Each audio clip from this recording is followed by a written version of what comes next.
Do you think that after Trump takes office very shortly, do you think that there will be harsher measures against China? I think he will, and very likely he will. He will do that. Like what? Okay, like what? I'm going to tell you Yes. later. The reason why I like to say the first thing is why Biden would like to issue something even before he steps down very soon now, because he wants to do something, and almost everything that he can do. Then after Trump takes the power, then Trump has no other tricks to do. Then it will make Trump look weaker. Well, see, I do everything. You don't have any efficient way to do that.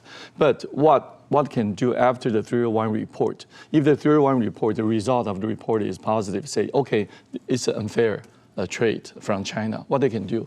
The only thing they can do is to add on, to lift the tariff. That's the only thing. But you can tell that even without 301 report, Trump, he loves the word tariff, yeah, he can raise the tariff every day. Now, every morning he can say, well, I'll raise 10% of this, 20% of this. Not only China, but also to Canada, to Mexico, to any European partners. So 301 report is not the key factor. They can raise the tariffs by any reason, any time, any moment.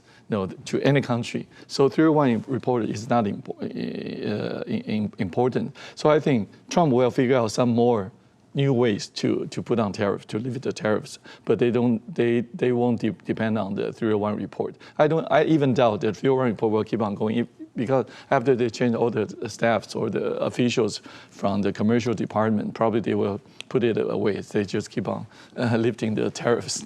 Jonah, what about you? What's your projection for the Trump administration? Okay, if you talk about the 301 report, I would say it's more focused on the mature process node. And for mature process node, that's using in some consumer electronic product. So it's very difficult to actually, you want to charge tariff for this chip. That will be very difficult because, for example, nowadays, if US import a toy, and within some chips inside. And some chip maybe from US, from TI and XP for the microcontroller.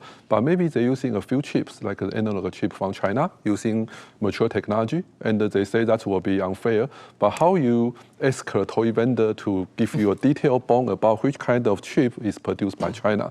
And sometimes it's, for this kind of low-end chip, maybe they even don't have any mark on the chip side, and they say, okay, maybe the package in Southeast Asia. How can you know where the code, the die is produced in China or not in China? So in reality, actually, it's a very difficult thing to do. But of course, they can say we do some investigation. For some politics reasons, they can say I'm very strong and I trying to punish China. But in reality, it's not a very easy thing for them to do. Yeah. Rocky? Regarding the legacy or mature chips now, yes, I agree. It's very difficult to assess, to find out how many chips inside of those, as you mentioned, toys, machines, refrigerators, whatever. But I consult my friend, I have some insight from my friends from the United States. They say probably the government will figure out a way you have to report by yourself. You got to be honest. Then we will sample. By sampling, if everything's right, as you report, there were only 2 Chinese-made chips inside, and that's okay. But whenever we inspect, we found out something you are not honest, and we'll give you a very heavy fine. So I guess that's what I heard, and I cannot prove it. But it's very difficult. But it doesn't mean there's no way to do that. So the legacy or mature chips will be another focus we need to observe.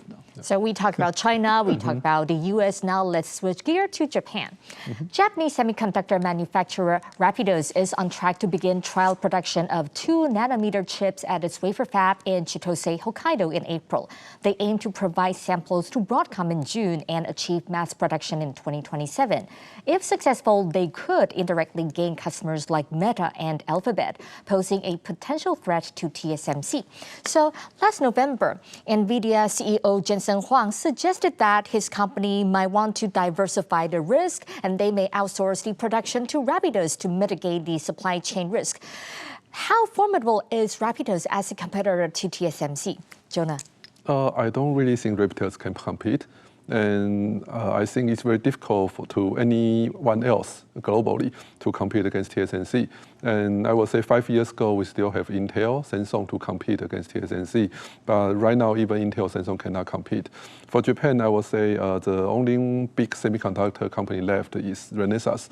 And Renesas already gave up the leading edge process development for, I would say, more than a decade. So if you already give up the leading edge process development, so this will be very difficult for them to catch up again, and especially for N2. So I don't even think how many engineers they can find in Japan, especially in Hokkaido. So how many senior engineers still left in Japan?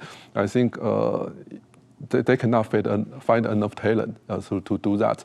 That's my opinion. So I don't really think Rapidus is a threat to TSMC at all. So you talk about the technology, you talk about talent. What about you? What's your opinion, Rocky? Mr. Cheng, I agree with you. He represents one part of the Taiwanese opinion, but sometimes I say that myself, I represent the other side. I think we should be wary about the Rapidus competition to TSMC in the future, not right now. Right now, I think they are still far behind the technology, still far behind TSMC, because 1 year ago, last year, I paid a visit to Hokkaido. I paid a visit to Tokyo. I interviewed several important Japanese officials and scholars and engineers from the field. What I feel is from top to the down level, they really try to recover their last century's glory. The revival plan is very strong. So I think the enthusiasm for them to revival the semiconductor from last century is very strong. So I have to be very careful. We call it Rapidus. I also went over to Rapidus to check how they improved the construction on schedule. So that's pretty difficult because during the past almost 30 years, Japanese semiconductor companies, they haven't built any new fabs. So I think that's very, we have to be careful. That's my conclusion. You have to be careful. They will be a strong competitor in the future.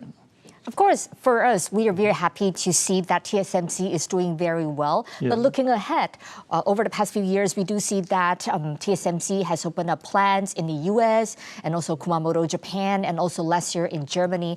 How do you see the future overseas deployment of TSMC, and how will that affect the overall operation? Jonah? I think for global expansion, I think they will still focus on US.